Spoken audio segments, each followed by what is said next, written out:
It seems to me that everything's driven these days by high frequency trading computers. We've seen the data, that says 75, 80% of the volume on the New York Stock Exchange is now all done by these high frequency traded computers that are just swapping positions back and forth, trying to nick each other for fractions of a penny. There's kind of this notion that the stock market, if you will, or really any market, is still human beings, making rational decisions based off of fundamental analysis, arcane notions like PE ratios, things like that. When instead these algorithmic programmed high frequency trading computers just take their cues as to whether buy or sell stocks or index futures based off of several inputs. In the stock market, you can watch it on a daily basis. It's either tracking maybe the VIX index. In 2016, the S&P futures have often been tracking crude oil, which is really kind of a strange one. And then, of course, the key input is the forex pair of the U.S. dollar versus the Japanese yen. After the first of the year, Mother Felon raised rates back in December, at least raised the Fed funds rate. Every other rate's gone down. That increased the dollar, which put pressure on the Chinese yuan, which is pegged to the dollar. In early January, the People's Bank of China began to devalue the yuan, which then subsequently caused a rally in the yen. And that rally in the yen is what caused these computers to sell stocks. And that's how that all worked out. And now we're probably 10% off the lows. The Federal Reserve Open Market Committee is meeting here today, Tuesday, and again tomorrow, Wednesday, cranking out their, what we call the Fed lines, 2 o'clock on Wednesday. And the stock market for the year now is only down 1%. So, gosh, I almost at this point wouldn't be surprised to see if they try to go ahead and jack rates again tomorrow. We'll just have to see. Do you think the economy at this point can take it if they jack rates? Because we see Europe, they're at negative. Japan, yep. A couple months ago, they announced negative, and now it looks like they might be reversing. They might be saying negative interest rates are over at this point. Do you think the economy is strong enough to take another rate increase? Well, see, that's what's so funny about it, Dave, is, they allegedly raised the Fed funds rate, the very short end, by 25 basis points. But the 2-year note is down from where it was in December. The 10-year note was about 2.4%. Here it's now under 2. The 30-year long bond got up to 3%. Just recently was back down to 2.5%. And so all they've done is flatten the yield curve. And from any traditional economic sense, anybody that's listening to us that took Econ 101 in college, one of the things they teach you is the yield curve flattens, which means that short rates get really close to what long rates are, that is a precursor of recession. So really all they've done is driven us that much closer. And again, in raising rates in December, they pumped up the value of the dollar because, negative rates are all over the globe. So if you want to find some kind of return on your investments, if you will, your fixed income investments, you almost have to do it in the U.S. Well, okay, so you got to buy dollars to do that. And so that's increasing the strength of the dollar, the value of the dollar. And then that bleeds over, like I said, to all these emerging market currencies, particularly China, that are pegged. They've pegged their value of their currency to the dollar. And that puts them under stress. And it really kind of has the Fed in a corner. And like I said, I would never have expected them to try to attempt this little game that they're playing here again in March. But now that somehow the stock market has managed to draw itself back to even on the year, I mean, I can almost see Mother Felon and her little board of goons sitting in a conference room somewhere this morning saying, well, hey, look, we raised rates and the stock market's basically flat. We can do it again. So we'll just see what they decide. We all know at this point that the market is completely manipulated. I mean, when you look at corporate earnings, when you look at the sales, and you look at the other economic indicators of what's really going on in the economy, like the Baltic Dry Index, manufacturing, and retail, the real unemployment numbers, I mean, it is a complete mess compared to if you're just looking at the stock market. That looks fantastic. But when you take the market today, and I'm discounting, whatever the high is, the way we're bouncing around on the top right now reminds me of 1929, 2001, 2008, right before everything fell apart. And it seems very similar. Oh, absolutely, brother. Let me lay this on you. We've been following this TF Metals report now since August, because it looked as if the market was beginning to roll over in August, and then it did. If you remember that Monday, August 24th, when the Dow only opened up down 1,000, right, and that was due to the circuit breakers kicking in. Well, prior to that, we were noticing the thing rolling over.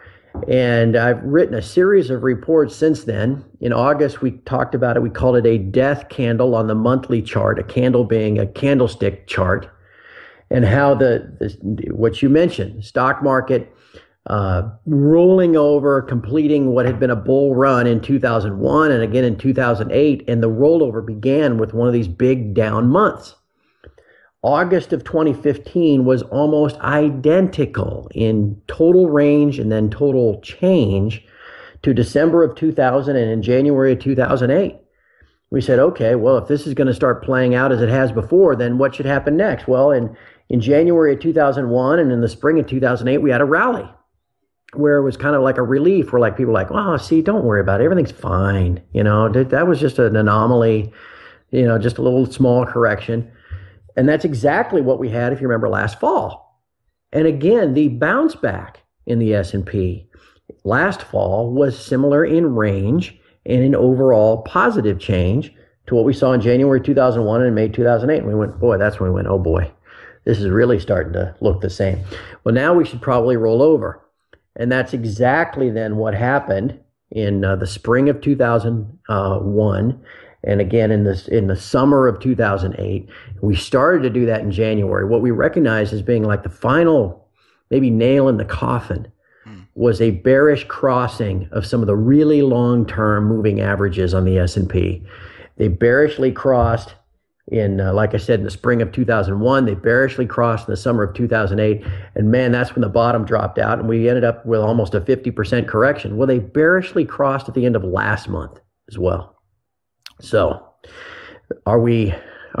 is history repeating itself? Well, almost exactly it is. But what you mentioned earlier is the caveat to all this is in 2001 and 2008, we did not have everything controlled by a computer. We didn't have this clear intention and desire by the central banks and their I guess we'll call it their servants, the primary dealers, to try to keep things afloat, to create this wealth effect, to try to keep everything going.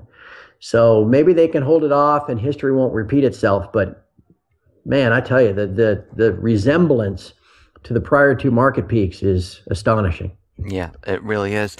And at the same time, if we go back to December of 2015, we saw gold was around 1,050. And since that time, we've had major rallies in gold where it completely shot up. And every time it shot up, we see gold suppressed once again. I mean, it shot up, what, $50, $60, $70, and then it came back down, then it shot up again. And today, actually the last couple of days, we've been seeing gold really come down. But gold is up still, what, like $200 since December of 2015. Where do you see gold going at this point? Well, a lot of the gold market is also this high frequency trading. And a lot of gold's rally earlier this year was also linked to that rally in the yen. In fact, you can pull up long-term charts going all the way back to 2012 when gold seemed to disconnect from its long-term pattern of tracking the amount of U.S. debt and the U.S. money supply. You've probably seen some of those charts, Dave, where gold kind of tracks with, and all of a sudden QE3 begins and gold completely diverges. The debt and the money supply continues to grow and gold goes straight down. Well, at the same time that QE3 began, the Bank of Japan almost immediately got in there and they started devaluing their currency even at an even faster rate. And gold has tracked the yen. And you can pull up about a 3-year chart and see the two of them following each other down. Well, as the yen began almost a historic rally, I mean, it rallied 10% in about 10 days in early February. Gold just shot up with it. All the while all of this new speculator money was flowing into paper gold on the COMEX, the big banks that I guess we'll call them de facto market makers, the big bullion banks like JP Morgan and HSBC and those banks that make a market on the COMEX for this paper, they were printing new contracts and feeding them to the specs just as much as they needed to. What makes it kind of a sham is they don't put up new gold. They don't put gold into the vaults and then lever it 5 or 10 times and create new contracts out of it. They just create contracts out of thin air. Open interest, total open interest in COMEX gold, even at the end of January, was only 380,000 contracts. We rallied all the way through February and here into early March, and now we're up north of 500,000 contracts. That's, let's call it 120,000 contracts. That's 12 million ounces of paper gold that these banks have created. But the amount of total gold in deposit in the vaults hasn't changed. So they've just been playing the same old game.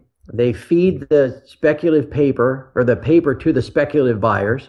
They keep doing it until the speculative buying interest finally dries up.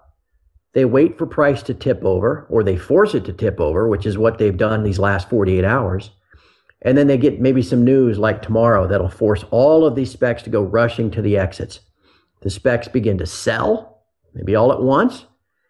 Who's taking the other side of that trade? The banks, which are buying and buying back all of these shorts that they issued on the way up. That's how the COMEX works. It's no other markets in the world are allowed to. I mean, think about this, Dave. Think if you owned, I don't know, think of what's a good stock that's been going like crazy. Just pick an equity. And there was fundamental news that was driving that equity up. And the reason it goes up is on any given day, there's really a set amount of shares that are outstanding. And price needs to reset higher to find this equilibrium point where there are equal buyers and sellers, right? See, that's not how it works in gold. You get fundamental news or a reason for these specs to buy. You don't just get the same amount of contracts every day. You get these banks to just simply create new contracts out of the blue and feed them into the market. If they didn't have the ability to do that, who knows how much gold would have rallied even just in this rally. But instead, this game continues to be played. We're at a point now where the banks are at historical extremes in terms of their short position. And so when you see it being levered down, managed down, as we've seen particularly in the last 48 hours, the effort now is underway by the banks to get the specs to panic, to get them to sell, and then use that selling to cover back up all these shorts. It's how it works. Very few people understand that. A lot of people think that, that's a fair price for gold. No, it's a price of the derivative contract is really all it is. It's not really a value of gold at all, but it's the system we have, and it's currently what we're still dealing with. What is their biggest fear here? Why are they afraid of gold just going to the price that it's supposed to be? Why do they have to continually manipulate it? I think at the end of the day, Dave, right now, and the reason why they've continued to force it lower and lower, I mean, this is the first time in 3 years we've actually made a higher high. Right. I mean, yeah. That was really astonishing. When we got through 1190, we got through the highs of last October. Then we got through 1230, which was the high before that. I mean, that was the first time we've done that in almost 3 years. And I have long maintained on my site that the key to keeping this, because really it's a confidence scheme. The paper market is a confidence scheme. I mean, the actual gold, whether it's on the COMEX and the vaults of London, wherever, the actual gold that's there is maybe 1/100th of what the amount of paper obligations that are out in the world. But it's a confidence scheme in that, that's okay. I know that if I ever want my gold, I'll call them up and take deposit. I don't need it. I don't want to store it. I don't want to pay for storage. So I'll keep it in an unallocated account. I'll own the GLD. I'll own a futures contract, whatever. But when the time comes when there's a delivery failure, when suddenly all of the gold that's been absorbed by China and Russia and India, when all of a sudden these banks that are responsible for making these deliveries, all of a sudden can't make one. And the person that owns, an unallocated account, in Canada or Australia or in England, or the person that owns a GLD thinking that they own gold and they want to take delivery and they find out they can't. That's when this paper system, that confidence that you can take delivery, that's when it begins to disintegrate. And that's what they're afraid of. That's why they've kept price down, because they've somehow been able to manage these last 3 years to meet that almost insatiable demand of the East.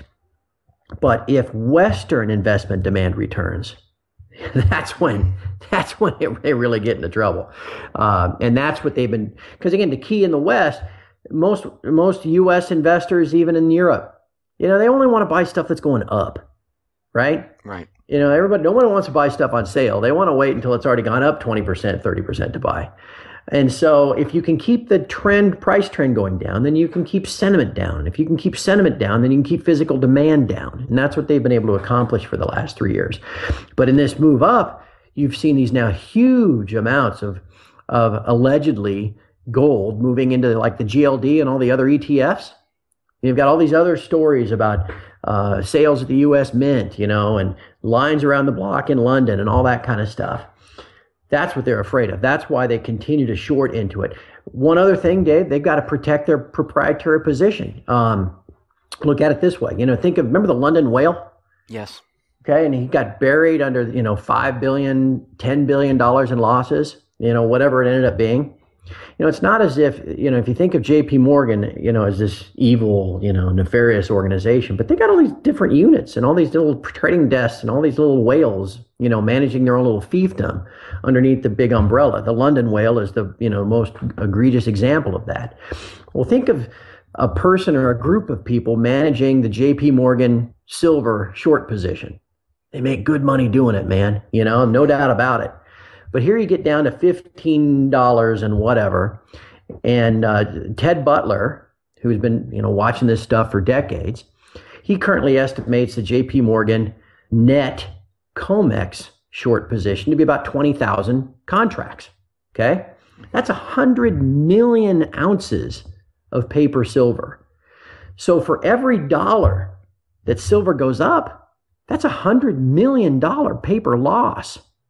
If silver were to go to 15 to 20, that's $500 million that they'd be under. So besides all these other things, you got these banks just simply trying to, put good money after bad and protect their positions. So these are all the different things that we fight just because of the way, the system works. The key to ending the system one day is delivery failure when the metal just simply runs out. How close we are to that, obviously impossible to say, but it will end one day. And then finally, we'll have a more fair system of pricing and valuing physical metal. But for now, we've got to keep dealing with what we have. There's a couple things that are going to happen this year, like the yuan-based gold price fix, which is going to happen, I think, in April. Yep. And we also have China's yuan, which is going to be included in the IMF basket of SDRs, I think, by the end of this year. Are any of these a game changer, or is this going to change anything when this happens? I don't think in the sense of you wake up overnight and you go, whoa, wow. Yeah. I don't think that, but it is evidence of this kind of ongoing shift. I mean, London has been the center of the precious metals universe now for over a century, right? Right. And there's this transition away from that. The Chinese are, they're communists as well, but they're also pretty smart people that think from a very long-term perspective. And history dictates that he who has the gold has the power. I mean, that's what's been plundered for millennia, right? When the Gauls move across, Europe or whatever, and they plunder and they take home the spoils and the gold and that kind of stuff. And that's who has the power. And then the Chinese recognize that. And so they've been accumulating. They haven't been exporting anything. They've been rapidly accumulating. No one believes their official stockpile number. When you really count into everything that they might have held by the government, by the central bank, by the citizens, everything else, it's only natural that they would eventually want to transition.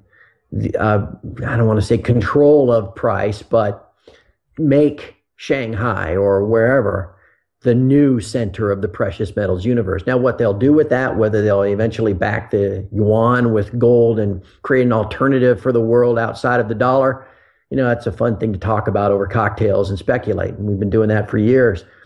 But at the end of the day, they just simply want to have the power. They'll have the gold, so why shouldn't they have the pricing mechanism? And that yuan daily fix is all part of that. It will also likely expose the shenanigans and provide an alternative to the London fix. Mm-hmm. And so that'll be nice. But again, at the end of the day, it's part of a process. It's not, one of these things where come April 21st or something, we'll wake up and gold will be $300 higher. I'd be very surprised by that. Where do you see gold going by the end of this year? Where do you think it's going to end up? Well, in the short term, and we've been talking about this for almost a month now on my site. So I'm giving you a long answer if you don't mind. Okay. In the short term, we have to look at it, from this commitment of traders perspective, from the bank's position perspective again. And again, nothing has changed. There's a lot when gold shot higher by 5% back on the February the 11th. So all kinds of folks came out and said, "Oh boy, the paper markets are breaking," and all that kind of stuff. And I was mildly optimistic too, because we hadn't seen a day like that in 5-6 years. And you never see gold move up that much, but yet we did. Well, it was at the same time that the Japanese yen had been melting down overnight to its low as well. So I sat back that week and went, I don't think anything's changed at all. And by the time we got, there was a commitment of traders survey taken on Valentine's Day, I think I'm sorry, not Valentine's Day, it would have been the 16th of February. Got that report on the 19th of February. And then by then it was clear that the banks were just simply playing the same game that we just described, just feeding brand new paper gold to the spec demand to try to absorb it until at some point comes they can roll price over. They've continued to do that, and I've continued to warn people now for the last 3 weeks that at some point they're going to roll it over. Well, they haven't been able to, and prices continue to drift higher. We got that crazy day back on Thursday last week. Remember that with Draghi and yes. And do you remember? And here I'm going to kind of go off on another side tangent for just a second. Do you remember the day back in late January? It was a Thursday night when suddenly the Bank of Japan announced NERP. Yes. And the dollar yen, the inverse of the yen, the dollar yen shot higher by 3 points. But like within 48 hours, it completely reversed and began this 10% decline that I'd mentioned earlier. You had this complete, I guess we'll call it a half-life of that Bank of Japan announcement. They tried to weaken their currency, but instead their currency shot 10% stronger. Almost immediately followed. Well, Draghi did the same thing last Thursday, attempted to weaken the euro. Here it lasted about 48 minutes. And then all of a sudden the euro shot higher. Gold was immediately sold off, got down to 1237. By the end of the day, it was 1272. Everybody was looking at the chart and seeing, and you've probably seen it, this kind of flag on the daily chart. Right. From any, you open up any technical analysis textbook that's been written in the last 50 years, and they'll say that flagpole formation like that, the pole then is half of the rally. So when you created that flag and then broke it and resolved it to the upside, now everybody and their brother's talking about 1450 gold because they had another $200 to go. You had that day Thursday when you had this huge reversal and central bank confidence is down. We had this opening of Asia Thursday night in the U.S. Friday morning. We opened at 1284, $12 higher. Okay, so you've got positive fundamentals that we know about all this demand. You got positive technicals with the resolution of that flag, that pennant. You got a breakout to new highs. And what happened next? It was immediately set upon by the banks. They said, "Whoa, this is as far as we're going to allow this to go." Price was immediately sold off overnight. Tried to rally into the open. It was smashed right about the time of the London fix, 10 o'clock New York. It then traded sideways in about a $2 range for 5 hours on Friday. Once the COMEX was closed, it was electronically trading on the Globex Friday afternoon. Nobody's around. There's no offers, no bids, very light volume. And all of a sudden it smashed for another $10 an hour before the New York Stock Exchange closes so that can impact the miners. We get a little bit of a rally Sunday night. Boom, as soon as the COMEX opens. Bang, after the COMEX closed yesterday, boom, again last night, down another $6 in a couple of minutes, and now here we are, $50 lower than where we were on Thursday. Everything looks great, and now we're $50 lower. All you're seeing, again, is these banks that had enough. They were riding it out, kept feeding the paper. Open interest last Thursday went up by 15,000 contracts in one day. They printed nearly, $1.5 million ounces of paper gold, trying to keep a lid on things, keep it from breaking out. Once it finally broke out, they had to act. So now we're down $50. Clearly, they're being set, everybody's being set up for a washout, very likely a washout with whatever the Fed announces tomorrow. They're going to try to beat it back down to where the moving averages are way down. The 200-day moving average is way down, like $100 below here. You're going to try to at least get it back down there, I would imagine. But anyway, to ultimately answer your question, I think we have seen a sea change finally. We've seen a real sentiment change. And there's this decline, there's this loss of confidence in central banks that is kind of underlying all of this. I think ultimately keeps the banks on their heels. Absent a delivery failure, absent some kind of breakdown of this confidence scheme, it's going to be really hard to see gold shoot dramatically higher. But I also don't think we're going down to make new lows. All the people back at the beginning of the year saying, oh, gold's going, to triple figures. I don't see that happening either. It'll probably continue to be this 3 steps forward, 2 steps back. But, as we've been talking about for a couple of years now, anything under $1,200 is a pretty good buy. And that'll ought to continue to be the case. So on the economy right now, in your opinion, what do you see at this point moving forward? Do you think the economy is still on the trajectory that we're going to completely go into a recession? Some people say we're in a recession. Some people say we're in a depression already. Where do you see the economy at this point, and where do you think it's going to as we approach the end of this year? I don't think there's much chance it can improve. As long as negative interest rates are so, that's the policy of the Bank of Japan and all across Europe. Because what's happening is, regardless of what the Fed wants to do and try to convince everybody that everything's okay and the wealth effect, the stock market's hanging in there and all that kind of stuff. Like I said, Econ 101 says a flat yield curve or even an inverted yield curve. Go back and look at 2007 and 2008. The yield curve began to invert, which didn't prompt the real estate bubble bursting, but it certainly didn't help. That's where we're headed now. Again, with negative interest rates around the globe, dollars are bought and investments are made. That's why the 30-year long bond has fallen. That's why the 10-year note has fallen, even while the Fed is allegedly raising rates, because people are, hedge funds and institutions and banks are all looking for yield and they're buying U.S. debt. So all they're doing is flattening the yield curve, which means if we're not already in recession, it's only going to get worse, which eventually is going to lead the Fed back around, which is, again, why they're so desperate to try to raise rates, is that they can eventually cut them. Because when you're at zero, the only move the Fed would have is to go to negative. And so none of this, I don't see any of this getting better.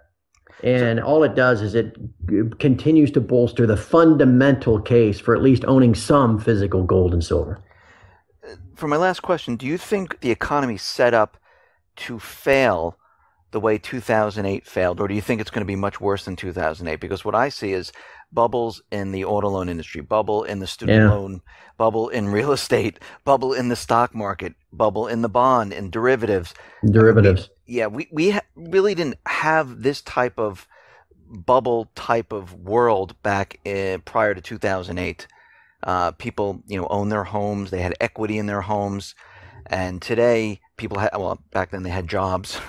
Today, we're seeing the complete opposite of what happened, but kind of similar activities occurring at the same time, where we see people, they don't have jobs. The auto industry is being pumped up, and these subprime auto loans are being packaged just like the real estate subprime was being packaged. The stock market is manipulated even more so today, and we're seeing all of this happen at the same exact time. And this time, to me, everything that I've been looking at seems like we're heading in an area that's going to be much, much worse. Do you think it's going to be much, much worse than 2008? It really feels like the next time, what will they be able to do? Again, you mentioned derivatives, the size and the scope of that, and they'll say, well, somebody's a party and somebody is a counterparty and it's all offset. No, no. And the size of it is so large that a meltdown, how are they going to do it this time? How many dollars can they print? And then there's this, what do they call it? Modern monetary theory that says, hey, as long as you are printing currency to monetize your own debt, what's the problem? And there's like a whole people thought that was crazy 20 years ago. And now all of a sudden you're reading folks, they're seriously analyzing that, thinking that that's okay. So we're probably very likely headed down that kind of path. Then, especially if there's some kind seize up of the system and derivative meltdown. And you mentioned all of the subprime, the student loan, the subprime auto. I mean, they're now selling auto loans where they'll if you're underwater in your car, they'll pay off that. And so now your it's a $30,000 car. You drive it off the lot, it's worth 20, but you owe 40. I mean, that's how they're perpetuating auto sales. I mean, it's just madness. And they can keep these plates spinning for a while, but eventually, it's just gravity takes over. And so that's where we're headed. And again, against this madness, you've got to own at least some. You don't take all your money and put it all in gold and silver. Just want to take all your money and put it in anything. But you got to own some. And you must make sure that it is your own, that you can hold it in your hands and put it in your safe or wherever you keep it. Because if you own this paper stuff, if you have an exposure to gold, you don't got squat. And the day's going to come where the music stops and you're going to think you own gold and you don't. You're not protected. So while you can still lay your hands on it, you should be taking that time now to do it. Again, I don't know when all of these events are going to happen, but we're certainly still headed in that direction. And you just got to be using this time to prepare. Craig, thank you very much for being on the X22 Report Spotlight. Once again, how can people get in touch with you and see your work? The site is tfmetalsreport.com. We've been around for, 5.5 years now. It's a great community of like-minded people. We're all there to help each other. And if you want to go into greater detail with podcasts every day and look at the chart and all these other reports, it's a whopping $10 a month. So it's not like, we're trying to scalp people for $100 a month or something. It's $10 a month, helps me keep the lights on. And I think people find it pretty valuable. So tfmetalsreport.com. Craig, thank you very much once again. Hey, anytime.